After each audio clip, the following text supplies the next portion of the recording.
Je veux qu'on partage sur le jugement des œuvres des ténèbres. Alléluia. Le jugement des œuvres des ténèbres.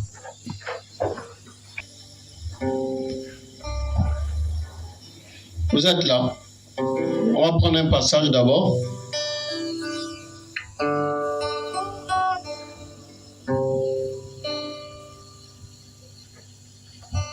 Un Roi chapitre 16.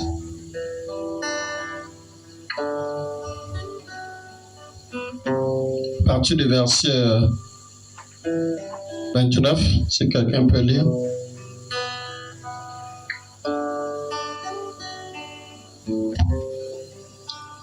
Un Roi chapitre 16 à partir du verset 29. Akab, fils d'Omri, régna sur Israël la 38e année d'Asa, roi de Yehuda. Et Akab, fils d'Omri, régna sur Israël à Samarie 22 ans. Et Akab, fils d'Omri, fit ce qui est mal aux yeux de Yahweh, plus que tous ceux qui avaient été avec lui.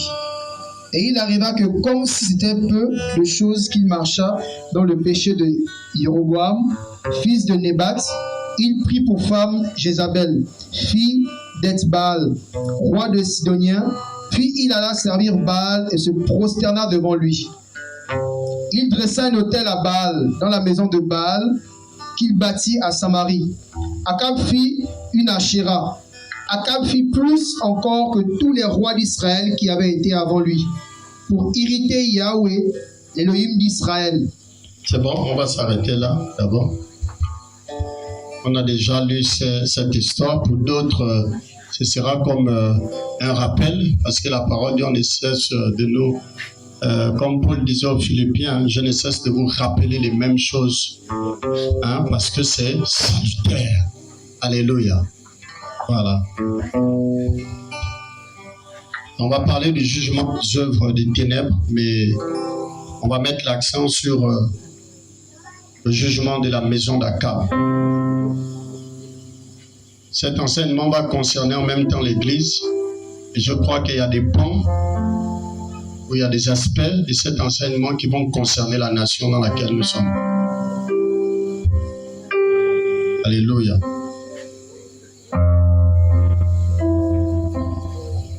La maison d'Akab et la maison d'Israël.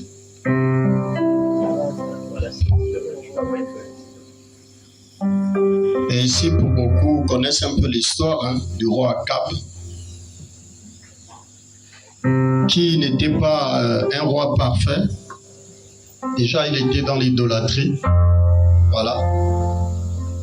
Mais là encore, étant dans cette idolâtrie, le pays connaissait quand même une certaine, on va dire, stabilité. Parce que les hommes et les femmes étaient attachés au Seigneur. Alléluia. Même s'il y avait déjà cette faiblesse dans la vie d'Akab. Mais le pays va prendre une autre tournure lorsque Akab va rencontrer une femme. Dis à ton voisin une femme. C'est là où le pays va prendre une autre tournure. Parce qu'avant l'arrivée de cette femme dans la vie d'Akab, n'est-ce pas, le pays d'Israël n'était pas comme je vais le présenter plus tard. Et comme la parole nous décrit comment le pays s'est dégradé à tous les niveaux. C'est cette rencontre-là. Et quand Akab suivait les voies de Jéroboam, n'est-ce pas, on ne nous présente pas encore le caractère obligatoire de cette adoration en Israël. C'est comme si ce n'était pas encore imposé. N'est-ce pas? Ce n'était pas imposé. C'est Akab qui avait choisi de suivre ce chemin comme les rois d'Israël. Et quand Jézabel va arriver en Israël, n'est-ce pas, son culte va être officialisé. Ça va devenir comme une religion nationale. Alléluia. Et le culte de Baal à Astarté étant devenu une religion nationale, c'était imposé.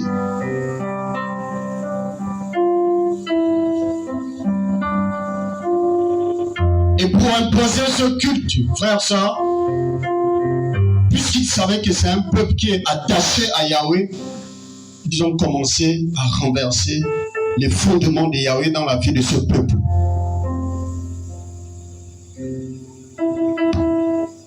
Alléluia. Tu as l'air fatigué, ma soeur. Tu peux laver le visage, c'est possible. L'autel de Yahweh a été renversé. L'alliance que ce peuple avait avec Yahweh a été brisée. Cette apostasie visait un but: emmener le peuple dans le culte de Baal et d'Astarté. L'objectif de faire rétrograder la plupart des serviteurs du Seigneur qui étaient en ce temps dans cette nation précise avait un but: les emmener dans ce culte.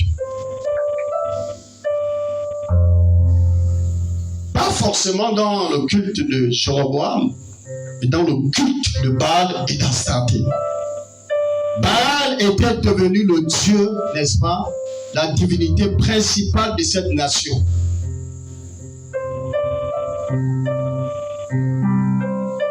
Et c'est devenu une religion en Israël.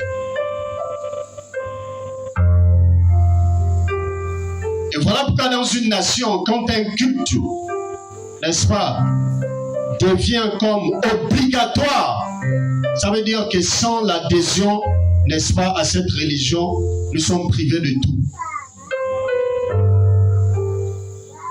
Comprenez? Ça veut dire que c'est un culte rendu obligatoire. Et il y avait toute une religion derrière parce que Jézabel avait établi des prophètes, n'est-ce pas? Et des prêtres. Alléluia. Les prophètes et les prêtres. Et là, ça, c'est l'image de la fausse église. C'est l'image des faux adorateurs qui ont, en cette période-là, été remplacés par les vrais adorateurs.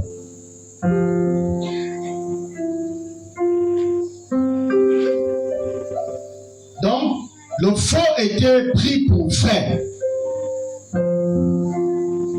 Et c'était devenu normal. Frère, sœur. Alléluia.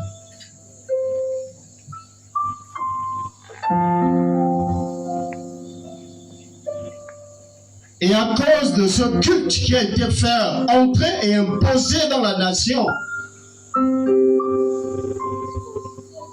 le pays a basculé dans un cycle de violence.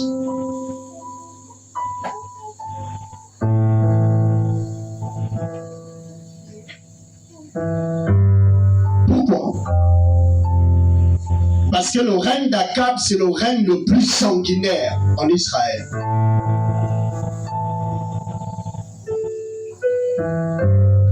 C'est le règne le plus sanguinaire, le règne d'Akab. On a lu ce passage, non? Qui nous dit, au verset 33, si on peut le relire, verset 33. Vous comprenez quand même. Verset 33, mon frère, on relit ce passage, vous allez comprendre.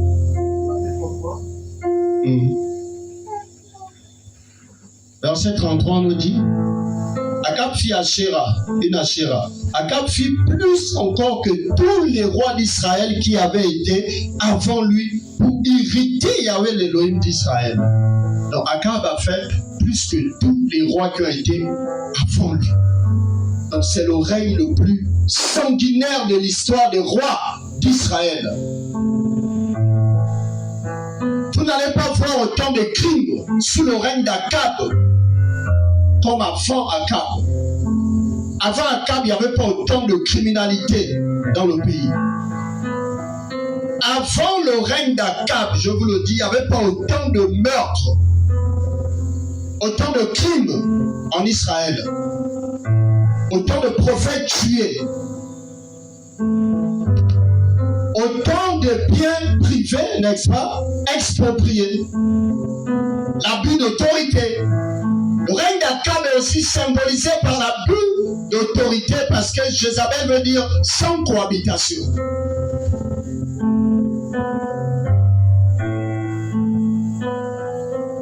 Et voilà pourquoi on verra comment Jézabel va tuer Naboth et tous ses enfants à cause de son champ, parce qu'il ne voulait pas vendre sa vie. Dans le règne d'Akab, c'est le règne d'abus d'autorité. Vous voyez un peu, non? C'est un règne où en fait, les autorités du pays, en ce temps-là, n'est-ce pas, marchaient sur le peuple et sur les droits du peuple.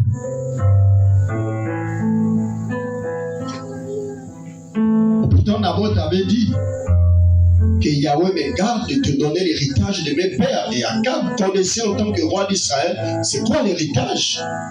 Et l'héritage ne pouvait pas être vendu. Il le savait. Mais il marchait sur les droits du peuple. Règne d'Akab. Alléluia. Est-ce que vous êtes là? Si on limite le combat spirituel à nos assemblées, c'est rien. Satan vise la nation. Et il vise même les nations. Et ce qu'il prendra comme décision à travers les gouverneurs qu'il tient entre ses mains auront de l'impact, même dans l'Église. Alléluia.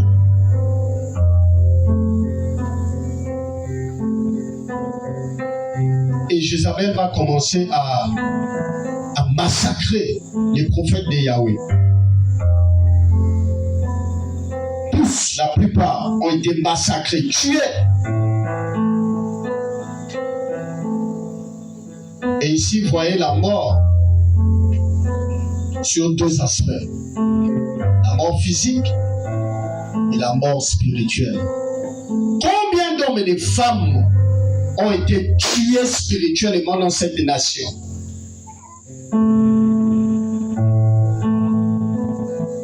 Combien d'hommes et de femmes ont renoncé à l'alliance de Yahweh pour aller faire adhésion, n'est-ce pas, au culte de Baal et d'Astarté?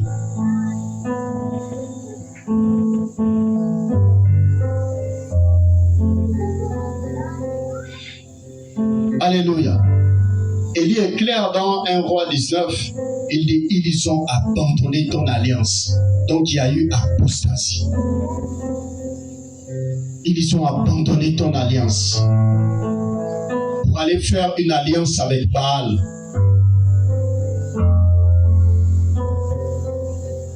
Alléluia. Et c'était ça l'objectif de Jézabel, que ceux qui servent le Seigneur abandonnent le Seigneur pour aller retrouver le culte de Baal. Et voilà pourquoi, n'est-ce pas, beaucoup d'enfants du Seigneur et des serviteurs du Seigneur, n'est-ce pas, sont la cible du monde des ténèbres. Vous savez pourquoi? Vous les emmenez à adorer le diable à travers la franc-maçonnerie. Alléluia. C'est ça la réalité.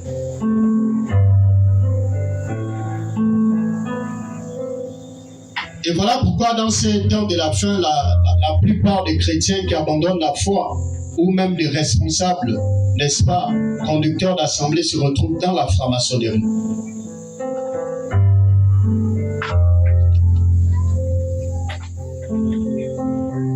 C'est comme si la franc-maçonnerie est devenue une religion d'État.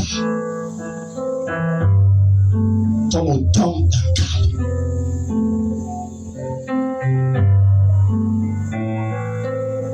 Et sous le règne de Jézabel, tous ceux qui voulaient s'opposer à ce système étaient tués. Tous ceux qui voulaient se lever pour parler, dénoncer ce système étaient tués.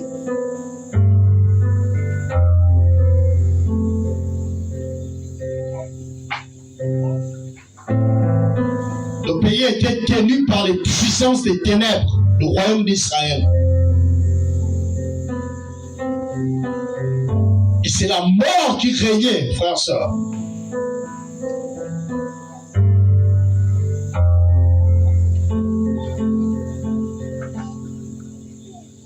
quand le Seigneur veut réveiller l'Église. Parce que c'est comme si on ne prend pas conscience du combat dans lequel nous sommes. On limite le combat à nos lieux de prière, tout ça, ainsi de suite. Le combat est plus réel qu'on ne s'imagine.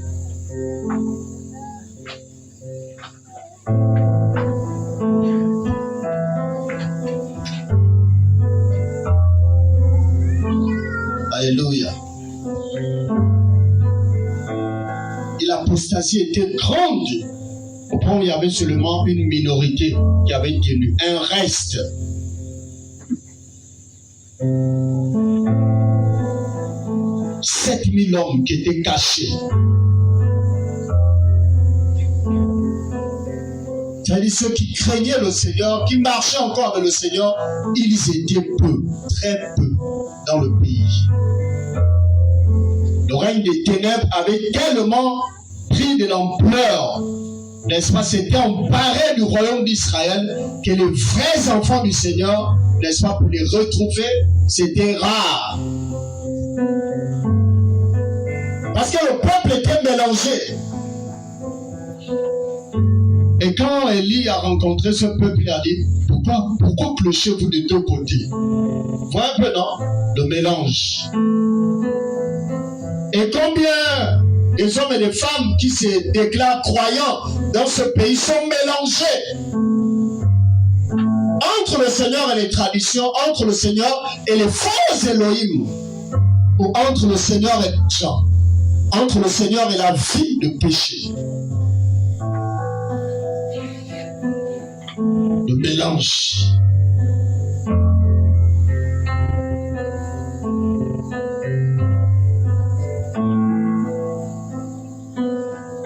Donc on voit que quand l'apostasie arrive, frère, soeur, le mélange est là. Le mélange, c'est aussi un signe de l'apostasie.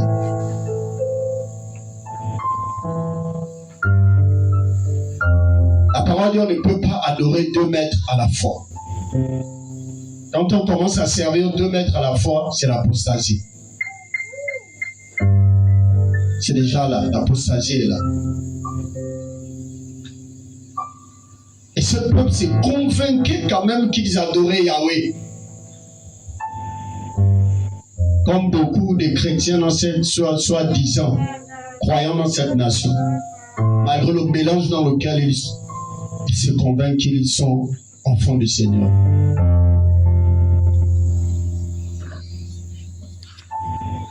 Alléluia.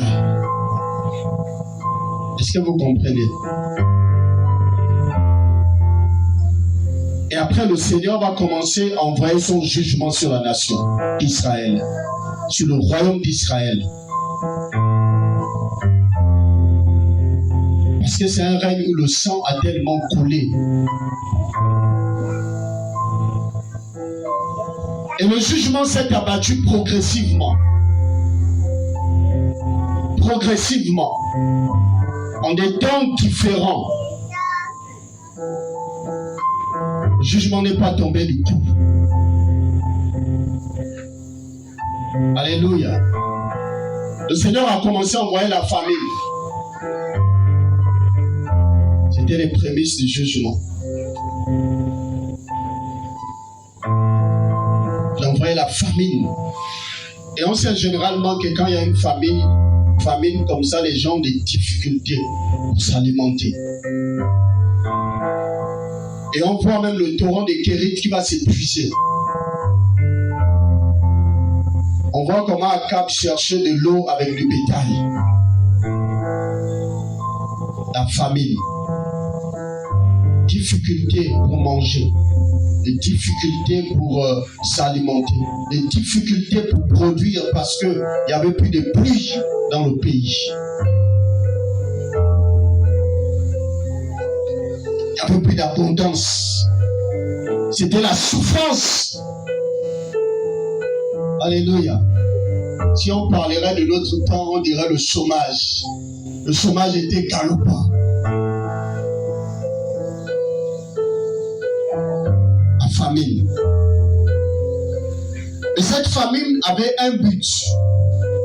Ramener le peuple au Seigneur. C'était ça le but de cette famine. C'était pour ramener le peuple au Seigneur parce que le peuple s'était détourné du Seigneur. Alléluia. Voilà pourquoi dans le livre de Chroniques, le Seigneur dit à travers Salomon, lorsque les cieux seront fermés et qu'il n'y aura pas de pluie, lorsque le pays sera atteint par la famine, par la peste, par les fléaux, par les maladies, et si mon peuple, sur qui est invoqué mon nom, ça veut dire que la famine, c'est un jugement du Seigneur. Et le but, c'est d'emmener le peuple à revenir au Seigneur. Voilà pourquoi il dit, si mon peuple, sur qui est invoqué mon nom, s'humilie, prie et cherche ma face. Alléluia. Dans le but de cette famine, quand le Seigneur a fermé le ciel pendant 3 ans et demi, c'était pour ramener le peuple au Seigneur. Et vous savez que le Seigneur peut permettre des temps difficiles dans une nation pour ramener le peuple à lui.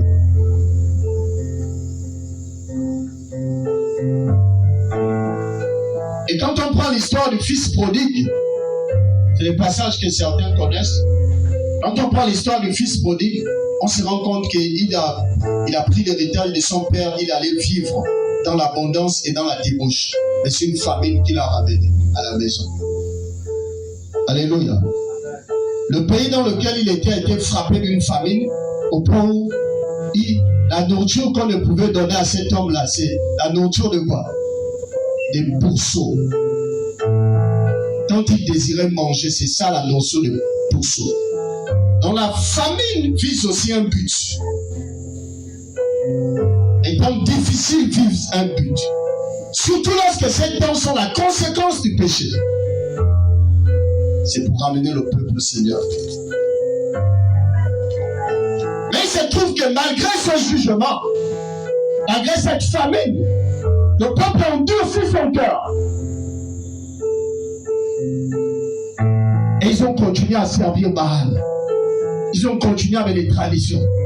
Ils ont continué avec l'homosexualité. Ils ont continué avec le lesbianisme. Ils n'ont pas été interpellés par le jugement du Seigneur. Ce n'était que le prémisse du jugement de Yahweh. Ils n'ont pas écouté la parole du Seigneur, qui voulait les ramener à lui.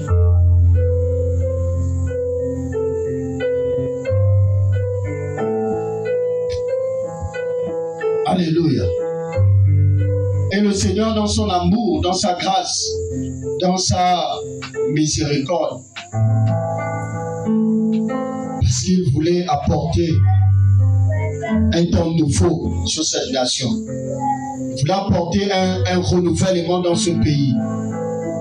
Par sa compassion, parce que certainement, les 7000 hommes qui étaient cachés, que personne ne voyait, et les 100 prophètes qu'Abdias avait cachés sous les grottes qu'il nourrissait avec le pain et l'eau d'affliction. Certainement, ces hommes pleuraient pour voir le règne du Seigneur dans ce pays. Ces hommes certainement gémissaient dans le secret. Ils pleuraient parce qu'ils voulaient voir le pays revenir au Seigneur. Et dans leur pleurs, ils ont aussi souffert parce que cette famine a eu des conséquences dans leur vie.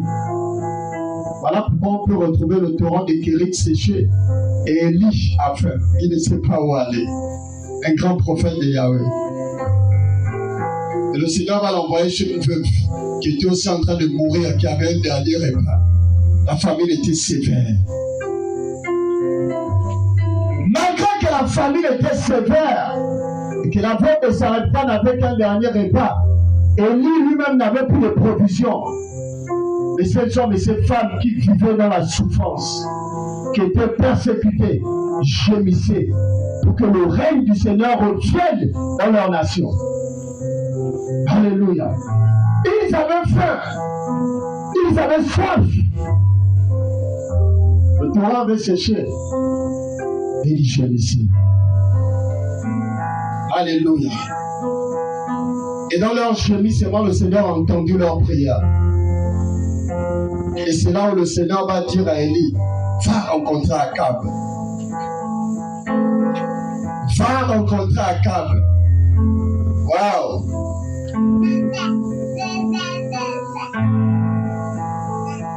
Alléluia. Élie allait rencontrer Akab, frères et sœurs. Vous allez lire cette histoire. Et le Seigneur va commencer par quelque chose. Et il va dire à Élie dans 1 Roi 18 à partir du verset 1.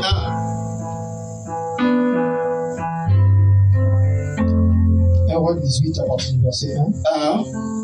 Et il arriva après plusieurs jours que la parole de Yahweh vint à Élia dans la 3e année en disant: Va, monte-toi à Akab et je te donnerai de la pluie sur la face du sol. Amen. Seigneur dit: monte-toi à Akab, n'est-ce pas? Et moi, j'enverrai la pluie sur le sol. Avant que la pluie n'arrive sur le sol, le Seigneur avait donné une mission à Akab. Le Seigneur avait donné une recommandation à Akab. Et cette recommandation à Akab, n'est-ce pas? Cette recommandation, n'est-ce pas? Plutôt, le Seigneur a donné une recommandation, je voulais dire à Élie, n'est-ce pas? Avant que la pluie n'arrive. Parce que le Seigneur comptait sur ses enfants. Le Seigneur comptait sur ses serviteurs. Alléluia.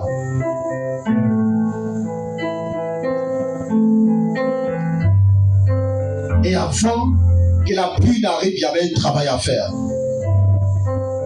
Frères et sœurs, la pluie ne tombe pas facilement. La pluie n'arrive pas facilement. Il y avait un nettoyage à faire.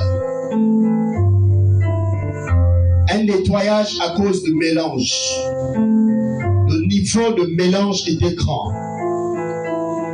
Le Seigneur ne peut pas manifester sa gloire dans un lieu, dans une famille, dans un lieu de prière. Le Seigneur ne peut pas manifester sa gloire quand il y a 2 autels qui sont bâtis. Parce qu'en Israël, n'est-ce pas, Akab avait bâti un autel à Baal. Et la gloire ne pouvait pas descendre. Le feu ne pouvait pas descendre. On se pose souvent les questions: pourquoi il n'y a pas le feu? Pourquoi la gloire ne descend pas? Généralement parce qu'il y a des autels. Parce qu'il y a des choses qui empêchent le feu de descendre.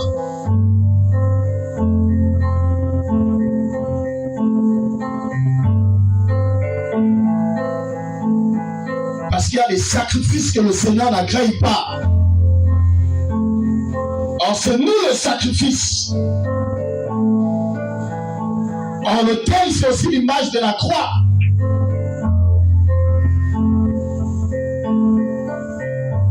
Où on doit s'offrir en sacrifice.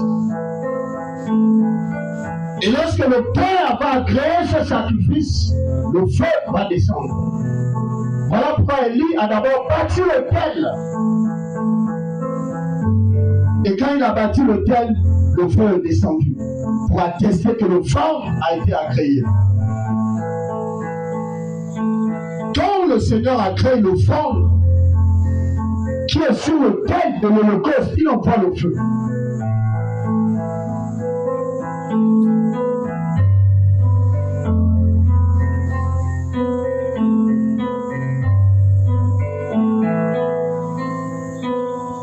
Et voilà pourquoi le Seigneur a commencé avec la séparation.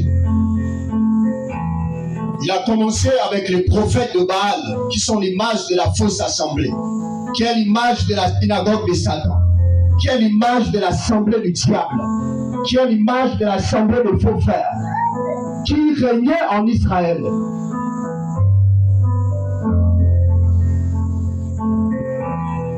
Et vous savez que c'est la plupart de ces faux prophètes et ces faux prêtres qui ont égaré le peuple, qui ont éloigné le peuple du Seigneur. Le Seigneur a utilisé l'épée d'Élie. Or, l'épée, c'est aussi l'image du jugement. Voilà pourquoi dans nos familles, dans nos lieux de prière, Là où il y a le mélange, là où il y a une autre assemblée à part l'assemblée du Seigneur, qui emmène la confusion, qui emmène le péché, qui emmène les idoles, qui emmène la division, qui emmène le règne de la mort, qui emmène la fausseté, le péché, le règne de la division, le règne de la sorcellerie. Frère, avant que la gloire ne descende, le Seigneur va d'abord sortir son épée pour séparer. Le Seigneur va d'abord faire la séparation. Il va commencer d'abord à juger. Juger ceux qui disent qu'ils sont du Seigneur alors qu'ils ne sont pas du Seigneur, et ils sont là pour emmener les vrais enfants du Seigneur dans un autre culte, dans une autre adoration, dans une adoration démoniaque, dans une adoration satanique. Frère, ça. Israël était infiltré. C'est l'image des infiltrations. Et la gloire ne pouvait pas descendre. C'est pas possible.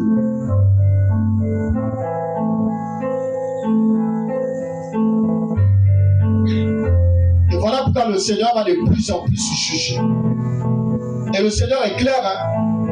Avant qu'il ne juge la maison d'Akab, avant qu'il ne juge les autorités de ce pays, n'est-ce pas, du royaume d'Akab, il a commencé par les prophètes, la fausse église.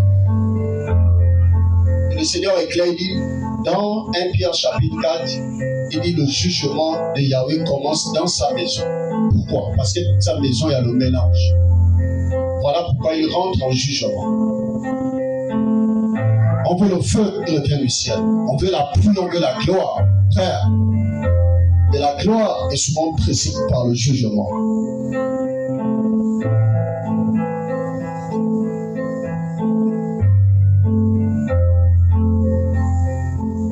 Et ce jugement peut aller jusqu'à la mort physique.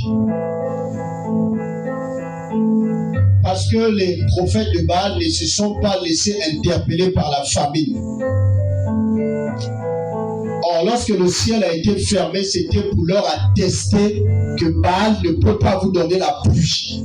Ça veut dire qu'ils ont été interpellés par le Seigneur et ils ont reconnu que c'est le Seigneur qui a fermé le ciel, n'est-ce pas? Ils ont tout sur leur cœur et ils continuaient à égarer le peuple du Seigneur, la synagogue des Satan.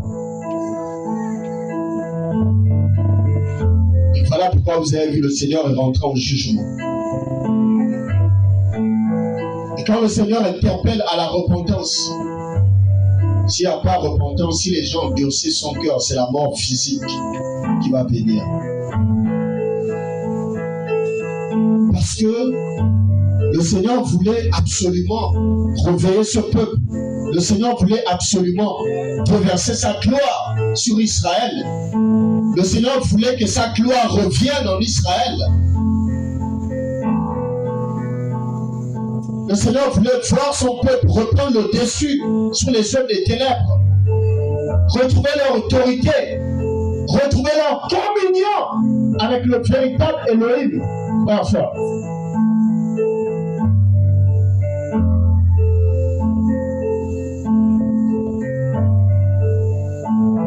Alléluia. Alléluia.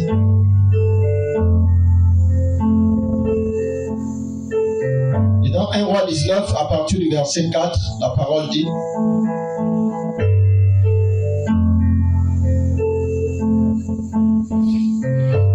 Roi 19, à partir du verset 4, il dit: pour lui, il marcha dans le désert, le chemin d'un jour, et il alla s'asseoir sous un genêt. Il demanda la mort pour son âme, en disant: c'en est assez, Yahweh, prends mon âme, car je ne suis pas meilleur que mes pères. Il se coucha et s'endormit sous un chenet. Voici un ange le toucha et lui dit: lève-toi, mange. Et il regarda, et voici son chevet, et voici à son chevet un gâteau cuit sur des pierres chaudes et une cruche d'eau. Il mangea et but, puis il retourna se coucher. L'ange de Yahweh vint à lui une seconde fois, le toucha et lui dit: lève-toi, mange, car le chemin est trop long pour toi. Dans le verset 15. Le verset 15. Et Yahweh lui dit, va, retourne par ton chemin vers le désert de Damas. Quand tu seras arrivé, tu poindras Hazaël pour roi de Syrie. Tu poindras aussi Yehul, fils de Nimshi, pour roi d'Israël. Et tu poindras Elisha, fils de Shaphat, d'Abel Méola, pour prophète à ta place. Et il arrivera que quiconque échappera à l'épée d'Hazaël, Yehou le fera mourir, et quiconque échappera à l'épée de Yehou, Elisha le fera mourir. Mais je laisserai en Israël 700 hommes, tous ceux qui n'ont pas 7000 hommes, tous ceux qui n'ont pas fléchi les genoux devant Baal, et dont la bouche ne l'a pas embrassé. Et il y a parti de là et il trouva. Amen. Alléluia. Alléluia. Et on va voir que malgré le travail qu'Élie a eu à accomplir en renversant les 850 prophètes de Baal, il a même, n'est-ce pas, prié pour que la pluie vienne, n'est-ce pas? Après le mélange, après la séparation, le Seigneur a tout séparé et il envoyait la pluie. Mais il a fallu encore qu'Élie monte sur le Carmel pour se mettre à genoux et pour prier pour que la pluie vienne. Alléluia.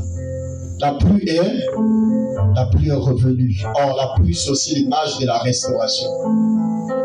Alléluia. La pluie, c'est aussi l'image de la restauration. Le Seigneur était venu et il a commencé un travail de restauration parmi le peuple. Parce que quand le peuple a vu la gloire du Seigneur descendre, le peuple est revenu au Seigneur. Alléluia. Cette restauration, frère, n'était pas totale. Elle n'était pas totale. Pourquoi? Parce que Jézabel régnait toujours. Pourquoi? Parce que le système d'Akab existait toujours. Malgré qu'ils étaient déjà en train de vivre les prémices du réveil de la nation d'Israël. Parce qu'ils ont vu le feu descendre. C'est la gloire du Seigneur. Parce que la parole dit l'aspect de la gloire est comme un feu dévorant. Et ils ont même vu la pluie descendre. Mais c'était que les prémices du réveil, frère, de cette nation. Mais le travail n'était pas fini. Alléluia.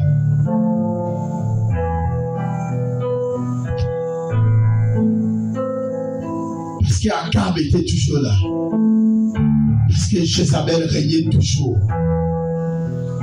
Voilà pourquoi on se pose des questions. Pourquoi en même temps, autant de prophéties sur le réveil et autant de prophéties sur le jugement? Ça s'explique. Alléluia. Et quand la restauration arrive toujours, la restauration a deux aspects. Quand la restauration arrive là, frères et sœurs, les vrais enfants du Seigneur sont restaurés, n'est-ce pas? Mais l'assemblée de Satan est jugée. C'est ce que le réveil apporte. Le réveil apporte le jugement des impies, la séparation d'avec les faux frères, mais aussi la restauration des vrais enfants du Seigneur pour le ciel. Alléluia. Voilà pourquoi quand on présente le Messie, on nous dit le Messie a été établi, n'est-ce pas, pour la résurrection et la chute des enfants d'Israël. Alléluia. Le réveil, il n'y a pas seulement une conversion, mais aussi le jugement. Et là, le Seigneur va susciter encore une équipe. Il va susciter Hazaël. Il va susciter Élisée. Il va susciter Jéhu. Frères, sœurs. Parce que le Seigneur était déterminé à sauver ce peuple-là. Le Seigneur était déterminé à délivrer ce peuple, frères, sœurs. Et il va susciter 3 personnes. Alléluia. 3 personnes. Généralement, quand on est dans une situation confuse, on s'attend souvent, n'est-ce pas, pour la restauration de toute une nation, pour la restauration de tout un pays, on croit que le Seigneur a besoin d'une foule. Voici toute une nation emprisonnée par Jézabel et Akab, emprisonnée par un système impie. Le Seigneur va susciter 3 hommes. 3 hommes. Il n'a pas suscité 1000. Il n'a pas suscité une foule. Et ces 3 hommes-là, c'était les hommes de réveil. C'était les hommes qui devaient porter la différence. C'était les hommes que le système d'Akab ne pouvait pas avaler. Parce que c'est les hommes qui venaient avec un autre mandat et une autre autorité. Frères, sœurs. Voilà pourquoi la parole dit, celui qui échappera à l'épée de Jéhu, de Hazaël, Jéhu le fera mourir. Et celui qui va échapper à l'épée de Jéhu, Élisée le fera mourir. Donc c'est les hommes qui ont reçu une épée pour le combat. C'est les hommes et les femmes qui ont reçu des épées pour la bataille. Ah oui?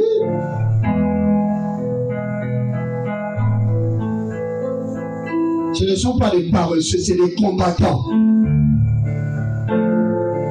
Ça, c'est les guerriers que Yahweh allait prendre. Ah oui? C'était des hommes déterminés, frères, sœurs.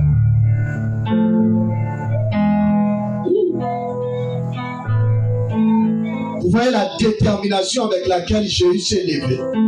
Hein? Pour mettre fin au règne d'Akab, c'était l'épée qu'il a reçue. Oui.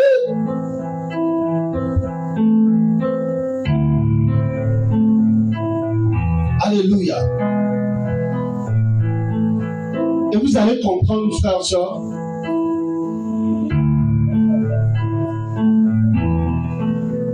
et quand le Seigneur suscite des hommes comme ça, n'est-ce pas, le peuple a reconnu la grâce du Seigneur dans la vie de ces hommes, n'est-ce pas, et ils ont travaillé en équipe. Alléluia. Parce que l'objectif, c'était la libération d'Israël.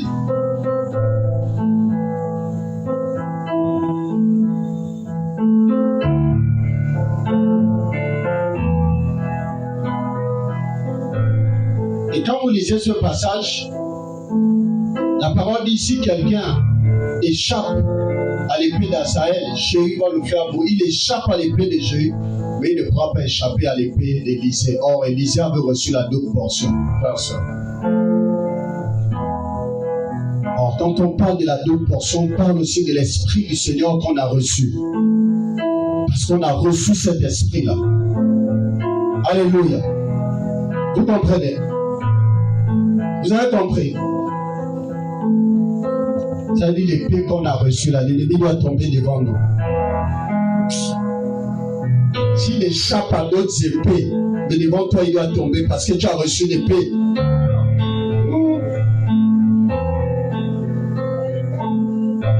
L'épée d'Élisée était différente, n'est-ce pas, de l'épée des autres là. Parce que les autres là c'était des militaires. Or Élisée c'était un prophète. Vous comprenez? C'est pour dire que le Seigneur, dans son plan de libération d'une nation, d'un pays, d'un royaume, il peut aussi utiliser les chefs des institutions qui existent. N'est-ce pas? Et les serviteurs du Seigneur ont une autorité supérieure. Alléluia.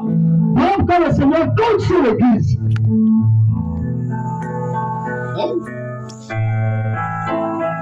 c'est ça la réalité. Parce que le combat doit se vivre à 2 niveaux. Alléluia.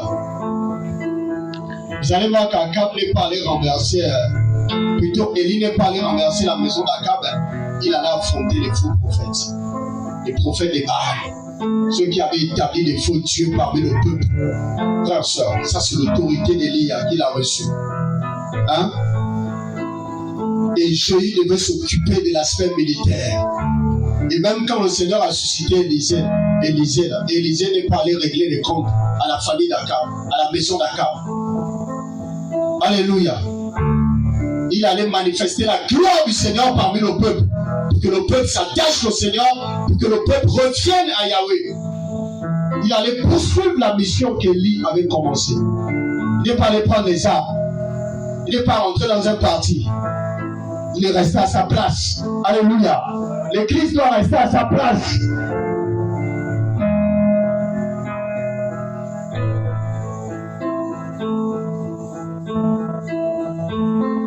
L'autorité qu'on a reçue, c'est pour se lever contre les œuvres des ténèbres, contre les principautés, contre les dominations, contre les cultes sataniques et démoniaques. Par ça, c'est l'Église qui a reçu cette autorité. Et le Seigneur a été clair. Dieu nous a donné l'autorité de marcher sur quoi? Notre autorité, c'est pour écraser les principautés. Par ça. Oui. Nous, c'est pas la politique. Nous, c'est les puissances et ténèbres. Par ça. La sirène des eaux fait autant du désordre dans la nation, frère. Où sont les enfants de Yahweh, frère, qui ont reçu une paix?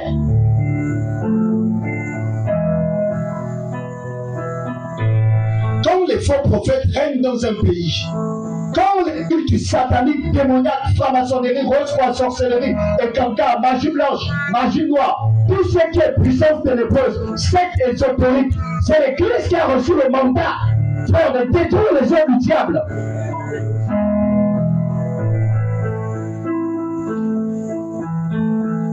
Ça, c'est pas ce n'est pas les institutions qui doivent s'occuper de ce côté-là. C'est l'Ecclésia. Où est l'autorité, frère?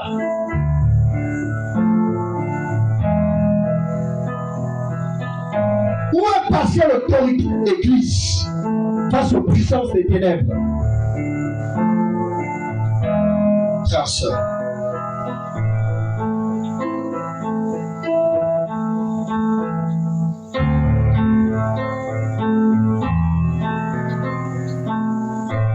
On a l'impression que les ténèbres prennent le dessus sur les enfants du Seigneur. On a l'impression que la plupart des chrétiens sont sommeillés, sont assujettis, sont dominés, sont influencés. Frères, sœurs, alors qu'on a reçu l'épée, où est l'autorité? Le Seigneur n'a pas utilisé une foule, il a choisi 3 personnes. 3 personnes qu'il a équipées de son épée.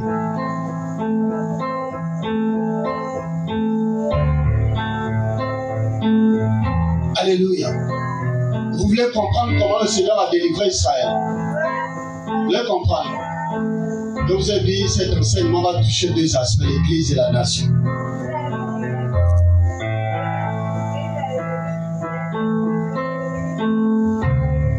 Voilà pourquoi dans ces temps de la fin, le Seigneur est en train de susciter des hommes et des femmes vaillants, comme Gédéon, à qui le Seigneur a dit vaillant soldat, qui étaient fatigués de vivre les mêmes choses.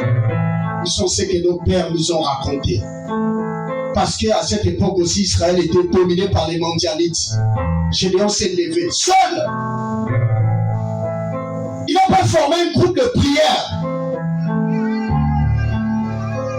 Il n'a pas appelé les anciens de la ville. Gédéon n'a pas convoqué une réunion. La révolte a commencé dans son cœur. Où sont les prodiges et les miracles que nos pères nous ont racontés? Parce qu'ils voyaient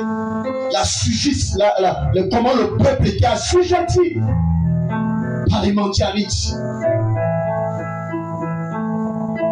Comment ils avaient réduit le peuple à la servitude. La révolte a commencé à naître, frère. Alors que tout le pays à cette époque-là s'était habitué à la domination des mondialites. Mais il y a des gens dont la vie ne peut pas se limiter à battre le froment de leurs parents. Il y a des gens dont la vie ne peut pas se limiter à travailler l'argent. Oui! Il y a des gens dont la vie ne peut pas se limiter, n'est-ce pas, à faire seulement les études. Et puis il n'y a plus rien. Il y a des gens dont la vie ne peut pas se limiter à faire seulement les enfants. Et puis il n'y a plus rien. Gédéon battait le vraiment d'Abiezer. Il travaillait pour sa famille. Et dans son cœur, il voulait voir la délivrance du pays. Alors que tout le pays s'était habitué, à la domination, à l'assujettissement, à la paresse, à l'assouplissement, au sommeil. Il n'y avait pas de révolte. Ce genre de personnes ne sont pas souvent nombreux. Voilà pourquoi le Seigneur les cherche. Il nous cherche un homme. Pourquoi? Parce qu'ils ne sont pas nombreux. C'est des hommes rares. Au point où le Seigneur dit, je cherche un homme. Comme il cherche les adorateurs. Et rarement on voit cette expression où le Seigneur dit, je cherche un homme.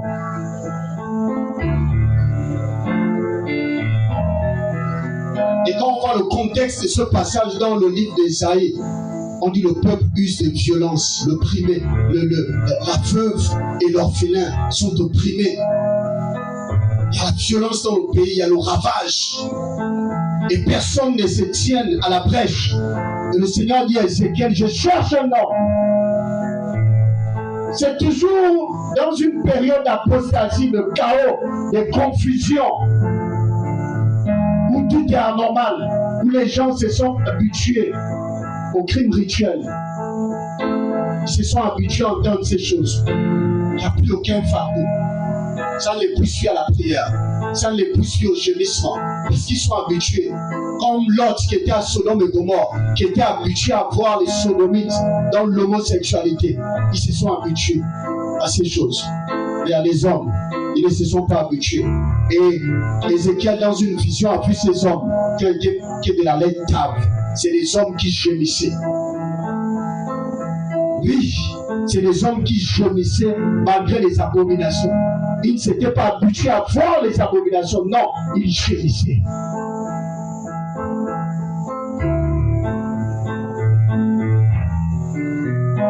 Ils sont rares, ces hommes.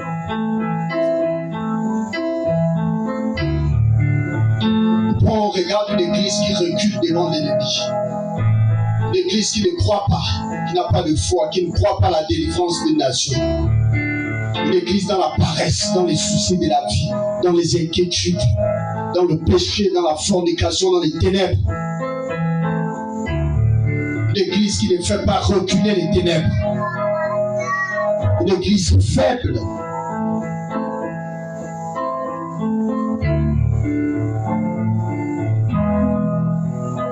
Le Seigneur nous réveille.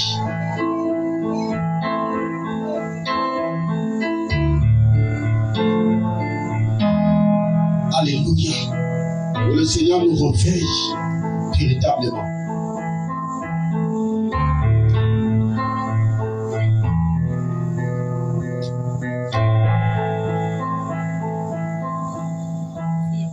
Et pour renverser ce régime sanguinaire, ce régime satanique, ce régime qui a emmené le peuple dans la prostitution, parce qu'on adorait Astarté par l'homosexualité, par les pratiques de lesbianisme, pour mettre fin à ce régime.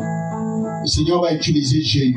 Or, Jéhu, c'était le chef de l'armée, l'un des chefs de l'armée d'Akab. Alléluia. Akab ne pouvait pas s'imaginer, ni le fils d'Akab. Le fils d'Akab ne pouvait pas s'imaginer que c'est Jéhu qui devait s'élever. C'est les hommes qui sont parfois parmi les chefs, mais qui ont dans leur cœur, vraiment, qui en ont marre du système d'Akab. Et ils sont parmi les chefs, mais parfois ils n'osent pas se lever. Ils sont cachés, ils sont dans l'ombre, ils sont parmi les grands de la maison d'Akab. Et c'est lui que le Seigneur allait pécher, Jéhu, un chef militaire. Ça veut dire que la délivrance de ce pays-là, d'Israël, retenu par Jézabel, devait passer par l'armée. Alléluia. Alléluia. C'est un chef militaire, c'est clair.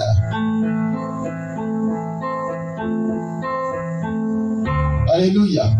Et ceux qui ont des oreilles pour entendre, entendent.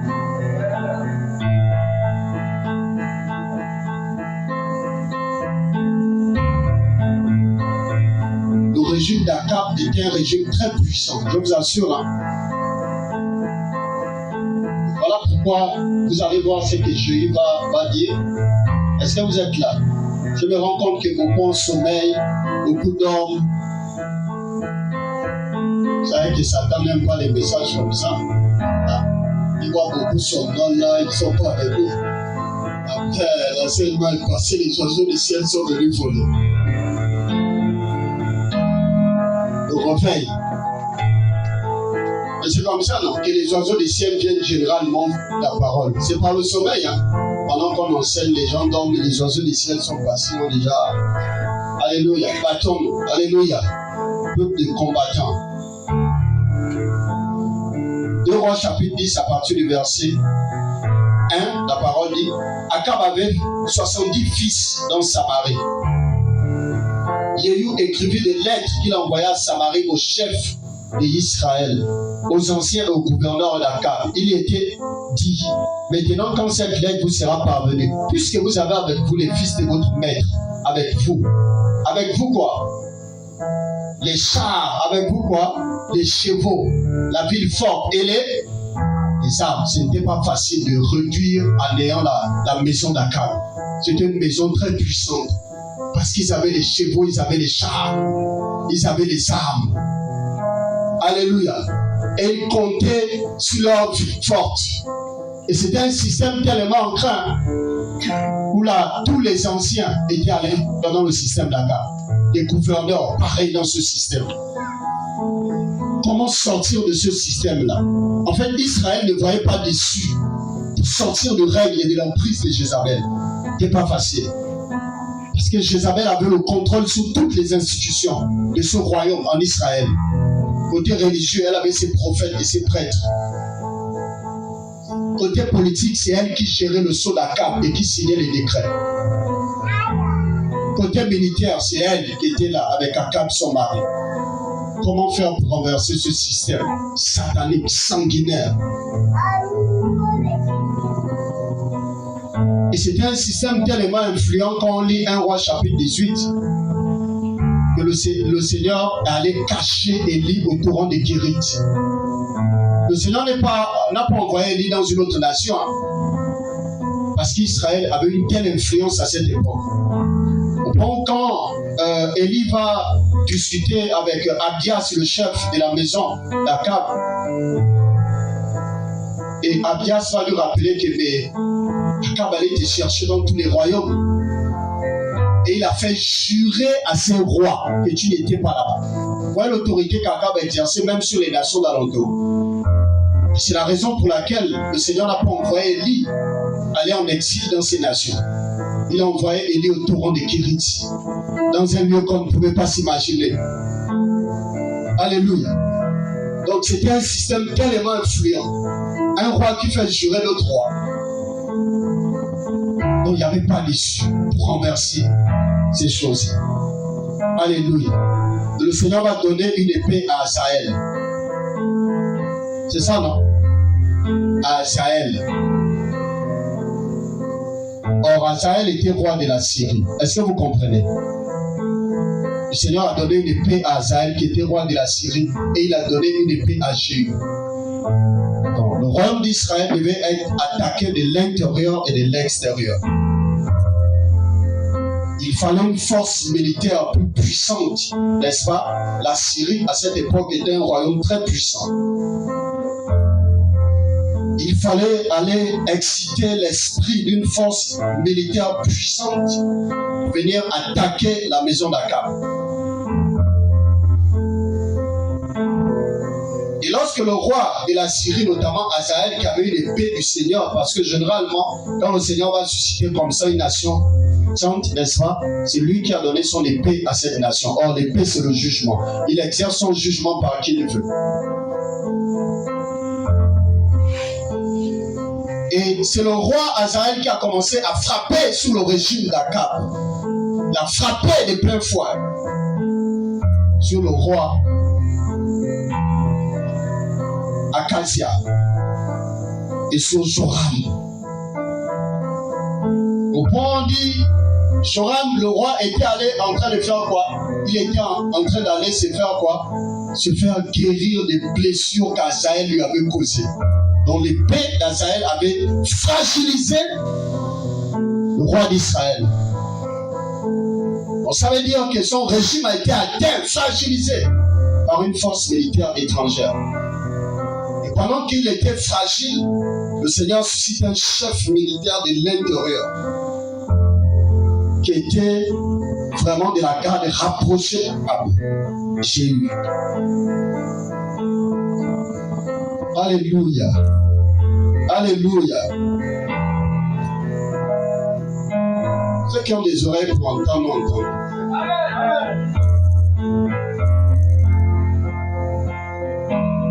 Et c'est ce qui a, n'est-ce pas, cette coalition-là, n'est-ce pas,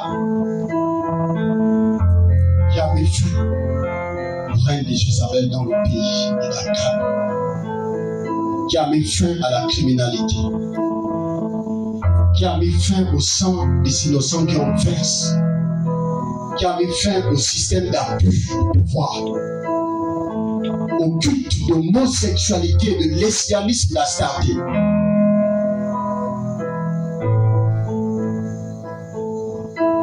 Et vous allez voir que Jéhu est allé convoquer tous les prophètes de Baal et les prêtres de Baal du pays. Tous, il les a convoqués. Il a fait une convocation solennelle, tous les prêtres. Ça veut dire que malgré le travail qu'Élie avait fait, il y avait des gens qui étaient restés endurcis dans le pays, toujours en train d'adorer Baal et Astarté. Alléluia. Et ce jugement-là ne va pas tomber seulement sur la famille d'Akab. Est-ce qu'on peut prendre 2 Rois chapitre 8? Le reste des passages, vous allez les lire. 2 Rois 8.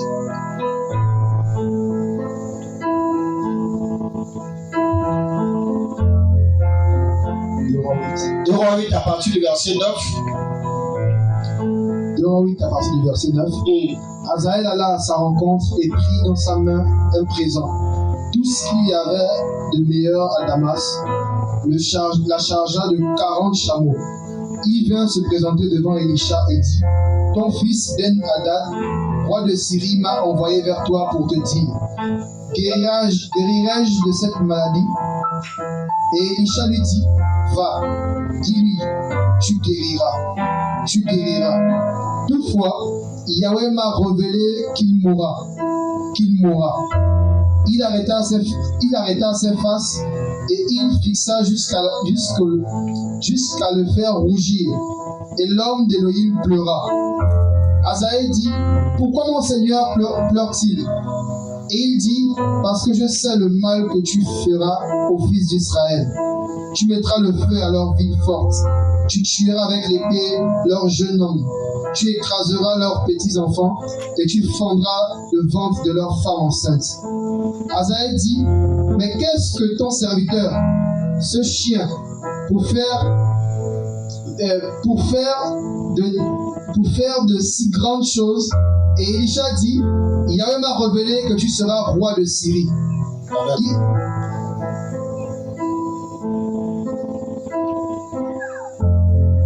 Il dit: parce que je sais le mal que tu feras aux fils d'Israël. Tu mettras le feu à leur ville forte. Tu tueras avec l'épée leurs jeunes hommes. Tu écraseras leurs petits enfants.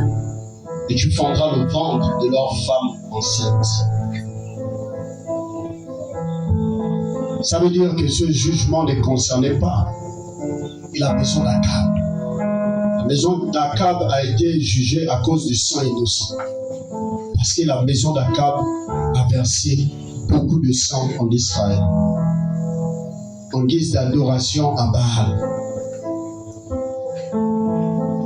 Et parce que le peuple demeurait dans l'apostasie, dans l'endurcissement, le Seigneur a aussi utilisé Azaël comme un instrument de jugement sur les enfants d'Israël. Et voilà pourquoi, de façon prophétique, en esprit, Élisée pouvait voir ce jugement, comment Azaël devait fendre le ventre des femmes point eu pleurer parce qu'il vivait cette scène dans son esprit. Comment les jeunes hommes devaient tuer. Les enfants d'Israël détruits. Les villes fortes, n'est-ce pas? Également, il devait mettre le feu sur les villes fortes. Donc c'est un jugement qui concernait la maison d'Akab, mais qui concernait également le peuple. À cause de l'apostasie, le Seigneur avait sorti son épée contre Israël.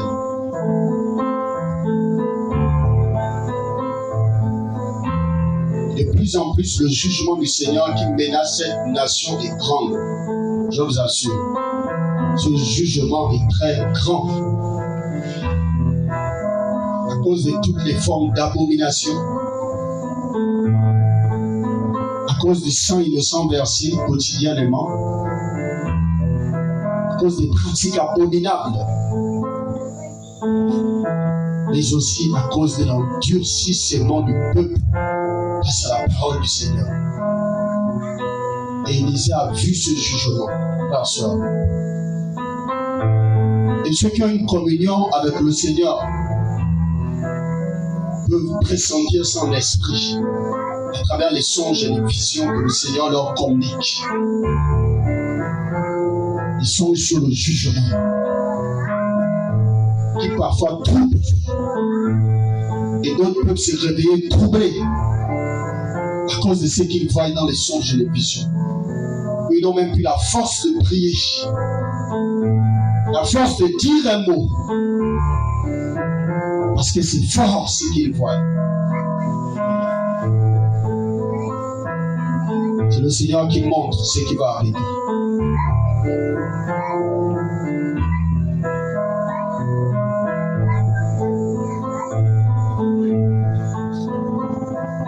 Voilà pourquoi le Seigneur, comme au temps d'Élie, il a permis que la pluie vienne, c'était pour sauver le maximum. Il a permis que le feu descende, pour que le peuple voie la gloire du Seigneur, c'était pour sauver encore le maximum.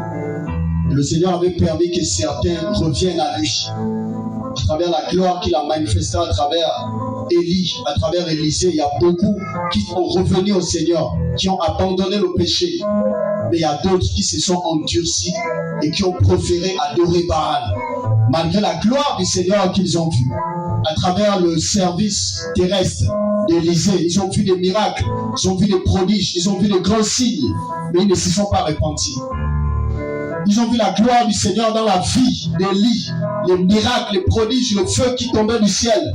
Ces miracles-là, ils ont préféré adorer Baal. Ils ont préféré adorer Astarté. Ils ont préféré faire des alliances avec de faux Elohim, frère, soeur. Voilà pourquoi le Seigneur envoie son jugement.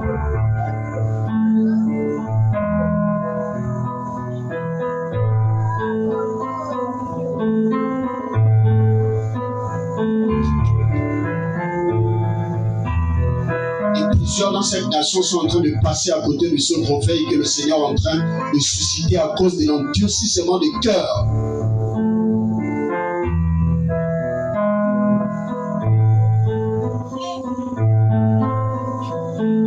Et c'est les gémissements. Les vrais enfants du Seigneur.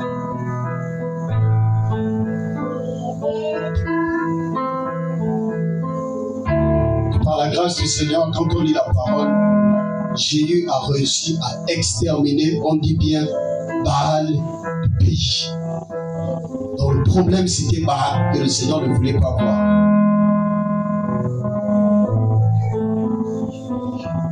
Il a réussi, frères, sœurs, à exterminer, à mettre de côté. J'aime bien ce passage-là. Dans 2 Rois 10, verset 28, on dit ainsi, Jéhu extermina Baal d'Israël. Alléluia. C'est fort, ça. Jéhu a exterminé Baal de tout un royaume. C'est pour nous dire que c'est possible qu'une principauté qui est adorée dans une nation tombe. C'est possible qu'une religion satanique tombe, frères, sœurs. Jéhu a réussi à le faire parce que le Seigneur lui a donné une épée. Et le Seigneur t'a aussi donné une épée. Il m'a aussi donné une épée. Mais le problème, c'est que qu'est-ce qu'on fait de l'épée que le Seigneur nous a donnée? Quelle image de la parole qu'on doit mettre en pratique, mais qu'on doit aussi utiliser dans cette bataille? Que faisons-nous de notre épée? Et la parole dit: malheur à celui qui éloigne son épée pendant le carnage.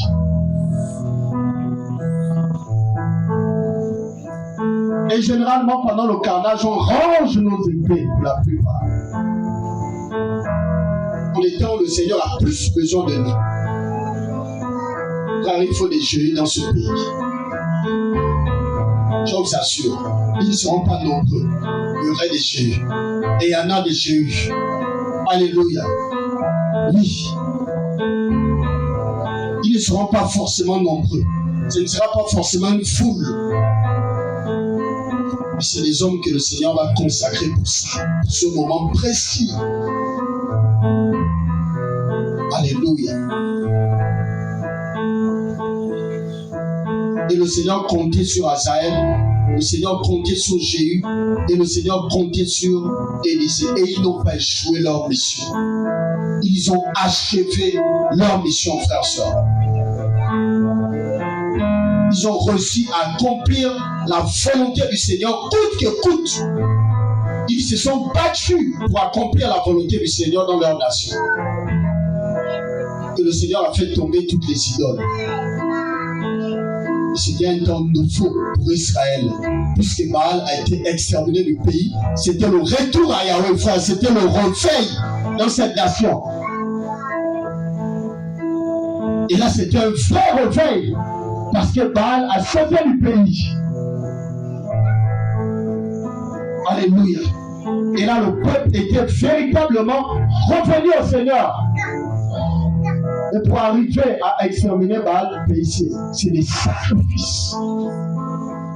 Ça a été dur pour Élisée. Ça a été dur pour Jéhu. Très dur pour Asaël. C'était pas facile. C'est pas un jeu d'enfant. C'est pas les jeux de cuit. Et je me rappelle dans la parole qu'Élisée, on a failli le couper la tête.